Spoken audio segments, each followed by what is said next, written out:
Morning everyone, welcome to my channel Purva's Learnology. हम पहले 2 video में संस्कृत वर्ण परिचय और संज्ञा प्रकरण के नोट्स देख चुके हैं। अब मैंने थोड़ा सा चेंज ये सोचा है कि मैं अगले वीडियो से नोट्स के साथ साथ एक्सप्लेन भी करूँगी। जितना सिलेबस में है, जितना पेपर पास करने के लिए रिक्वायर्ड है, उतने मेरे नोट्स तो है ही, बहुत सफिशिएंट नोट्स हैं और उसमें आपको थोड़ा सा एक्सप्लेनेशन भी मिल जाएगा। यानी कि एक ही वीडियो में आपको नोट्स और एक्सप्लेनेशन दोनों मिल जाएंगे, आपको कहीं और जाने की ज़रूरत नहीं पड़ेगी।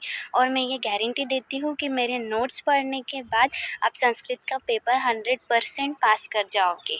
तो हम इस वीडियो लेक्चर में 3rd चैप्टर के बारे में उपसर्ग देखने वाले हैं, तो अभी हम इसको देखते हैं। उपसर्ग, तो उपसर्ग का ये इंट्रोडक्शन है। इसमें उपसर्ग के हमें 2 सूत्र दिए हमारे सिलेबस में।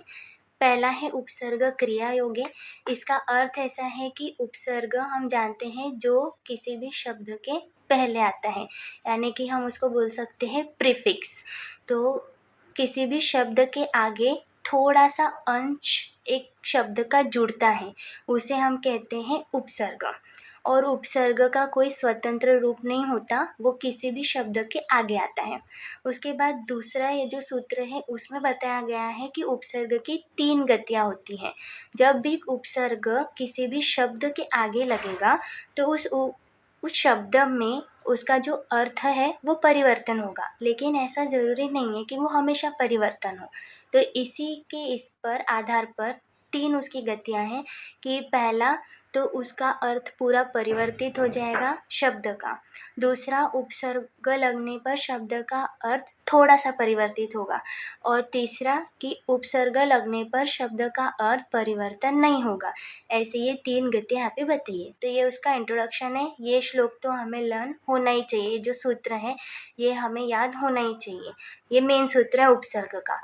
फिर हमें पेपर में कैसा क्वेश्चन आता है, हमें पेपर में क्वेश्चन आते हैं कि उपसर्ग हमें दिए होते हैं और उन उपसर्ग का हमें वाक्य में प्रयोग करना पड़ता है। तो अभी हम उपसर्ग के वाक्य भी बना सकते हैं या फिर श्लोक भी लिख सकते हैं। मैंने मेरे नोट्स में श्लोक्स लिखे हैं।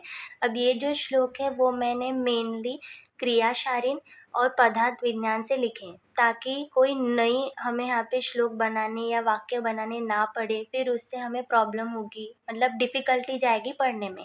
तो मैंने यहाँ पर क्रियाशरीर और पदार्थ विज्ञान के श्लोक डाले हैं, जिससे कि वहाँ के और यहाँ के श्लोक दोनों रिपीट होंगे, तो हमें एक्स्ट्रा का कुछ याद नहीं करना पड़ेगा।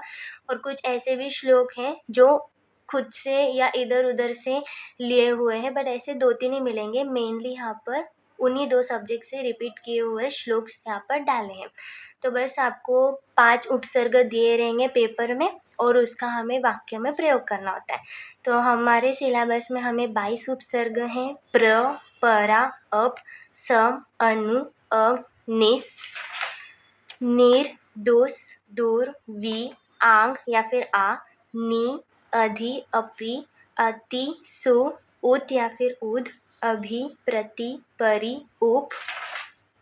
बस इतने हमें 22 उपसर्ग है। ठीक है, तो अभी उपसर्ग का हमें मीनिंग पता होना चाहिए, तभी तो हम उसको वाक्य में या श्लोक में प्रयोग करेंगे। तो इसका मीनिंग, प्र का मीनिंग अधिक आगे होता है, उसका मैंने श्लोक लिखा है और मैंने हर एक श्लोक में अंडरलाइन किया है कि वो उपसर्ग कहाँ यूज़ हुआ है। तो ऐसे परा का मीनिंग होता है उल्टा या पीछे। तो ये जो श्लोक है, परामर्श जन्य ज्ञानम अनुमिति, ये पदार्थ विज्ञान में आपको आएगा। अगर आपने पढ़ा होगा तो आपको आ गया होगा ये श्लोक, आप गो थ्रू हुए होंगे उससे।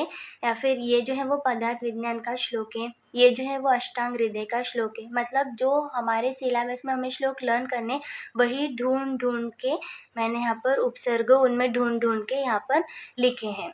तो ये उसके मीनिंग और ये उनके श्लोक, और हर एक श्लोक में अंडरलाइन भी किया है कि कहाँ पर वो उपसर्ग का प्रयोग हुआ है।